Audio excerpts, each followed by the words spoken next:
We know how gaming tends to work. Someone might say, oh, I've just picked up a set of chain of command rules. Do you fancy having a go through them on Monday night? You can have the Germans, I'll be Americans, and the game will be set up. Or you might say to your RPG group, I got this excellent new scenario come through called Temple of the Toad. Do you want to give it a try? I'll make up some pre-gens and we can play through it next week. In other words, you most often, I think, get these one-shots or one-off games. However, of course, that's not the only way to play. These one-off games can be strung together into, well, perhaps for me, certainly, a more pleasing gaming experience. Yes, today here on Dragon's Teeth, we're talking about building a campaign.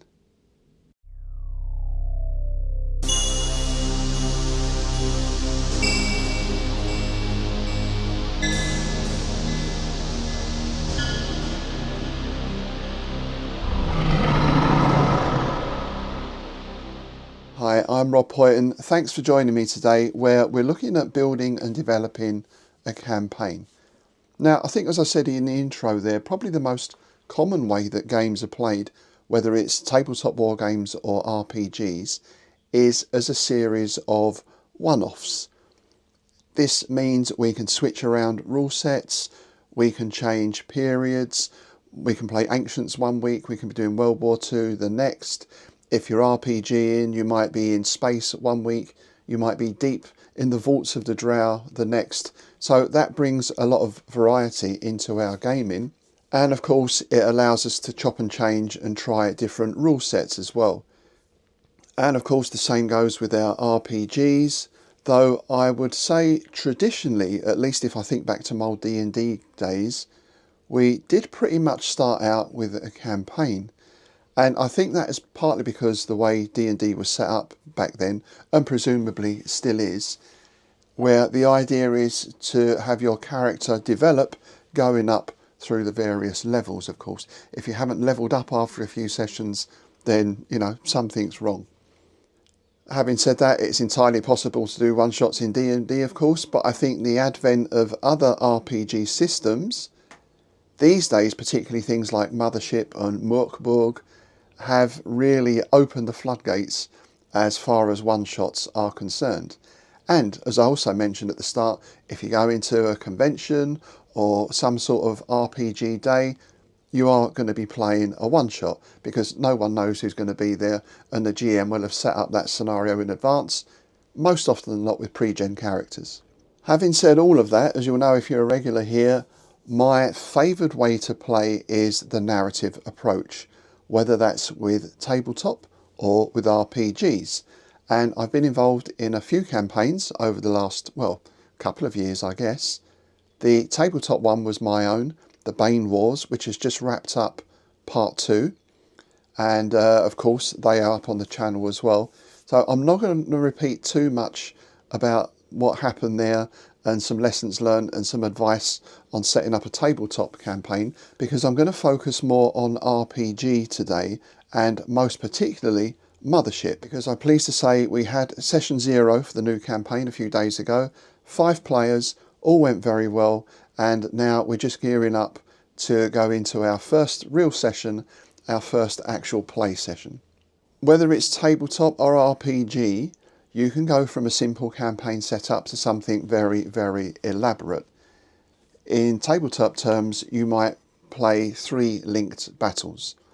So one battle might be the landing on the coast, the second one might be to get inland and capture a bridge, the third one might be to go and capture the town beyond the bridge.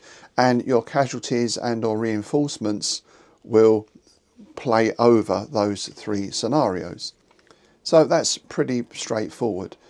Of course, you can then go full world building, and I think probably the most elaborate I'd ever heard of, though I never got a chance to play it, was the Tony Bath Hyborian Age campaign, which ran for years. I'm not sure how many players it had at its height, but I do believe it spawned its own magazine. So that gives you some idea of the level of complexity and the breadth and depth of that campaign. Same thing goes for RPGs, right? We can string a few scenarios together. Some scenarios are designed to be played that way. So you go investigate the haunted house first.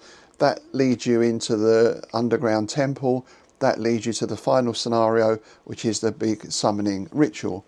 Or, of course, we have commercial campaigns such as the excellent Masks Annihilate in Call of Cthulhu, which will keep most groups busy for at least a year, I would imagine, and is in effect a global campaign. You go to about 6 countries or something like that during the course of that investigation. And the same goes for other RPGs as well. We're just starting up the Rollmaster campaign again. We've had a bit of a switch of setting for various reasons. Darren's just put in the finishing touches to the new world that our characters are going to be adventuring in. That's going to be starting up in a couple of weeks. So I think what Darren is doing now is pretty much what I'm doing with Mothership, is taking some existing scenarios and fitting those into our own setting. In effect, we're both building our own worlds in which to run the campaign. So once you know which system you're going to be using, or which system you're going to be tweaking or using your own, the most important thing then is the setting. And I've spoken about the Mothership Assault Team 5 setting specifically already in this series, so I'm not going to be going over that again. But I think it's important to have this because this gives your narrative a frame, and you don't have to build the whole world or universe if you're doing sci-fi. See, the nice thing with fantasy is you can restrict it to one sort of nation, if you like, one area. With sci-fi, you've got the potential to have galaxies involved. I guess you can get around that by not giving the players a spaceship, perhaps. But anyway, you have this frame in which your narrative is going to develop. Don't feel you have to invent everything at once. You don't need to invent 100 star systems and highly detail every planet, because what you can do, and certainly what I'm doing is Mothership, is you start in one quite restricted area, in this case the Prospero's Dream space station, and you gradually move out from there. Because, at least in my setting, this is quite an investigative start, at least, to the campaign. The characters are going to be involved in one neighbourhood almost on that space station, and then we'll gradually fan out. Now, in order to be able to do that, of course, you need scenarios.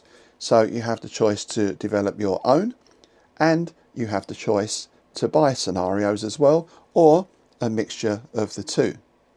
With Mothership, that has proven very, very easy because there is a huge amount of support for Mothership.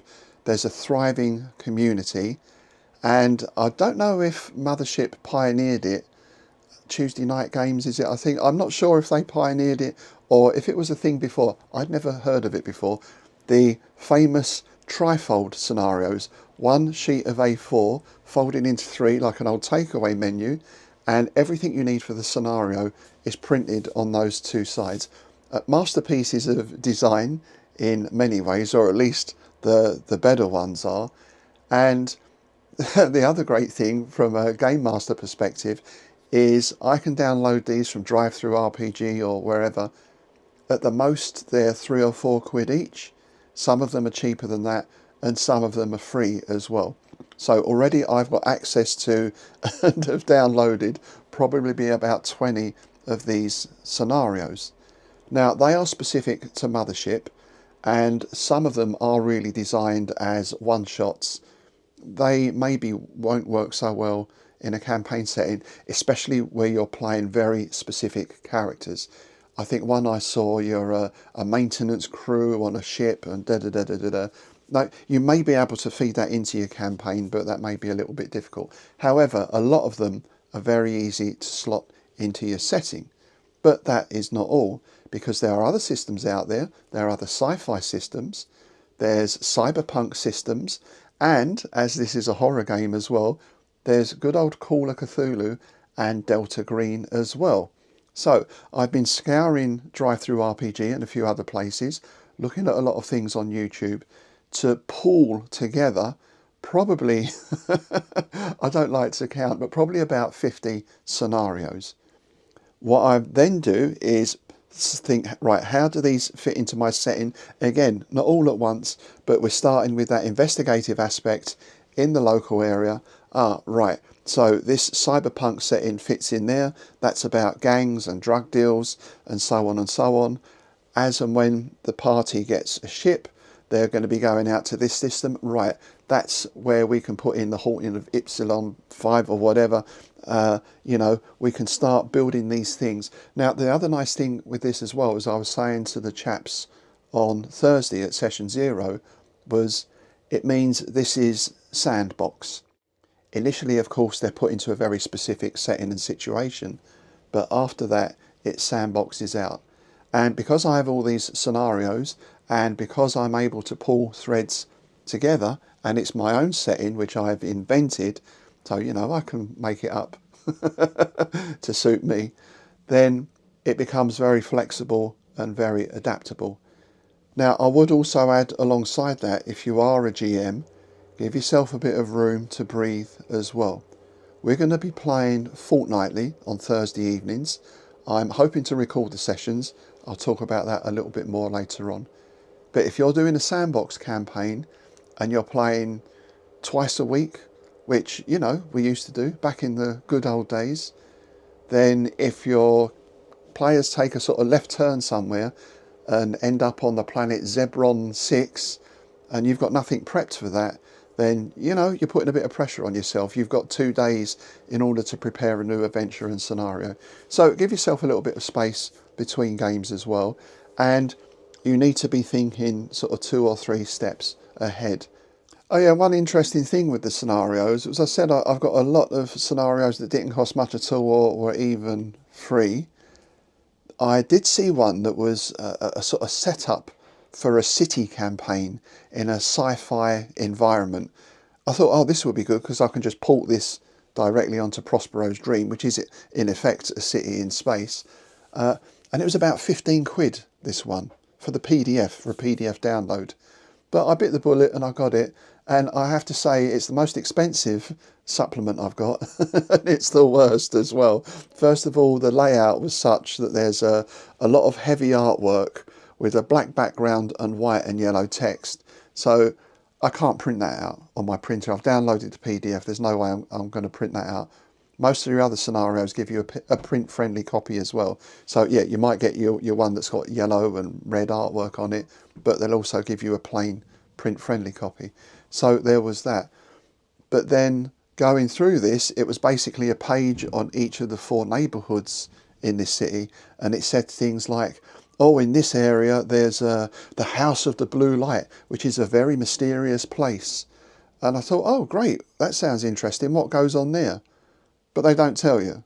You make that up yourself. So basically I paid 15 quid to get a list of names of establishments and neighbourhoods and some tables to throw on, like random encounters. So very disappointing, but there we are, we live and learn. I have to say that is the exception. Everything else I've downloaded, whether it's suitable or not for my purposes, has been very, very good. Steph brought up a very good point at session 0, which is the idea of progression. Now, of course, in D&D, you are working to go up through the levels, and your powers and abilities grow as you get higher in the levels. In fact, well, certainly the way we used to play it, that's pretty much what D&D is about. And you gain these levels really by killing things and taking their stuff.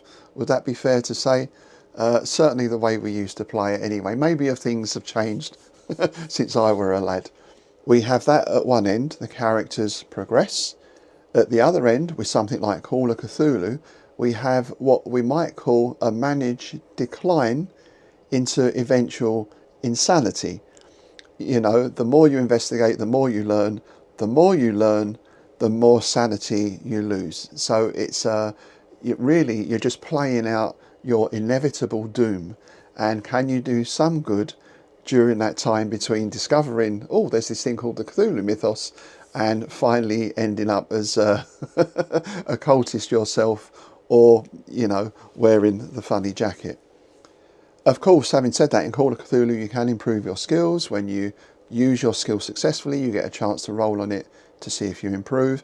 And I'm sure in game, in campaign, there are mechanics for learning new skills as well. So there is that aspect, but it's a very different motivation from D&D. Now we have a number of other systems in between, things like Traveller, for example, which from what I remember was mostly about making money, getting a better ship, setting up new trade deals, that kind of thing. With Mothership, I think it was designed primarily as a one-shot game, but it's undergoing an interesting metamorphosis at the moment, which is quite appropriate for a kind of alien game, right?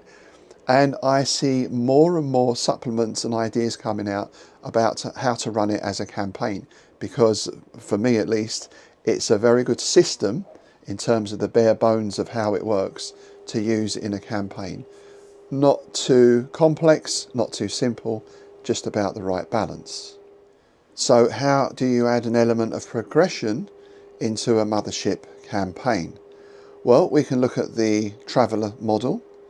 We can look at accumulating wealth, accumulating better equipment, whether that's ships or artifacts or maybe cyber modifications. With the setup that I have, the Assault Team 5 setup, the characters of course are part of a covert ops unit, so they have specific missions. Initially then, the motivation is to complete the mission. Now, in doing so, it may well be that they will accumulate wealth, they may lose it as well, but that is not their primary motive. The primary motive is to get in there and get the job done.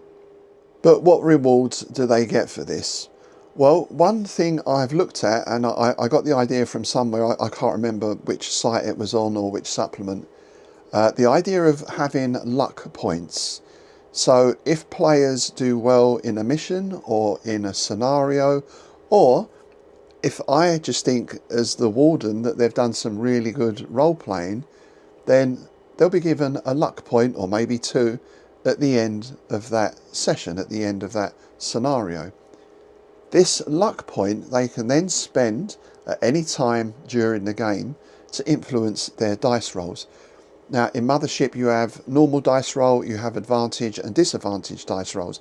Advantage, basically you roll twice, take the best score. Disadvantage, you roll twice and you take the worst score. So you can use luck points to turn a normal roll into an advantage or turn a disadvantage into a normal roll. And it may well be that as we go through, I'll say you can use a luck point for something else as well, to find something that's difficult to spot, those kind of things as well. Again, a lot of this is staying quite fluid because I like to develop things as we go along and not set them in stone too much at the start. And when it comes to skills, characters obviously start with relevant skills. Possibly they can improve those through use or study or training. In fact, the characters when they come in already get bonus skills of military training and first aid as part of the process they go through in selection. As they succeed and progress through selection, then they are given extra training which is going to help them in their forthcoming missions. So some of those bonus skills are kind of front loaded in with the setting. But it could be that on downtime a player wants to learn a new language or wants to learn something about computers or whatever. So we can easily fit that in to the setting and say after X amount of time you are now trained in French or linguistics or programming, whatever it is. So that's quite an easy one to fit into the game. Another form of progression, to go back to this mission idea, is that the characters might have or will have individual aims and goals as well. As I said, we had session 0 a few days ago and everyone sent in their character sheets, and I was really pleased to see that everyone had given an extensive backstory and background to their character as well, including some names, including some particular events that the character was involved in.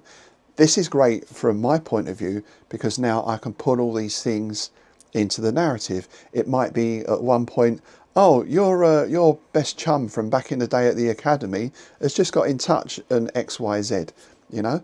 Or it might be that I can use one of those to say, all right, your brother has disappeared. There's been some strange incident on a mining asteroid. Your brother, he's the foreman there, he's disappeared. What do you want to do? And then the player has the choice to go with that or perhaps totally ignore it. Perhaps they didn't get on with their brother, who knows? So it just gives these other threads to weave in to the tapestry. And of course, it gives the characters extra motivation other than just being, oh, we're here to do a mission and that's it. And lastly, but by no means least at all, really the most important thing is you need players to take part in the campaign. I spoke about this in terms of the tabletop campaign on the Bane Wars uploads, so I won't go too much over that. But really the same things apply in that whether you're running the game or whether you are taking part or interested in taking part, it's very important everyone understands what is required of them, how often are you going to be playing the game. So on either side of the fence, you need to have knowledge of what is involved in a campaign, what is required of you, and of course there needs to be a level of commitment appropriate to that as well, that suits everyone involved. There we go then, the Mothership Assault Team 5 campaign begins in earnest in a couple of weeks' time. So I'm just getting everything prepared for that first scenario, which is called the Iron Coffin, by the way. That bodes well, doesn't it? You know, I like to set the tone from the start, shall we say.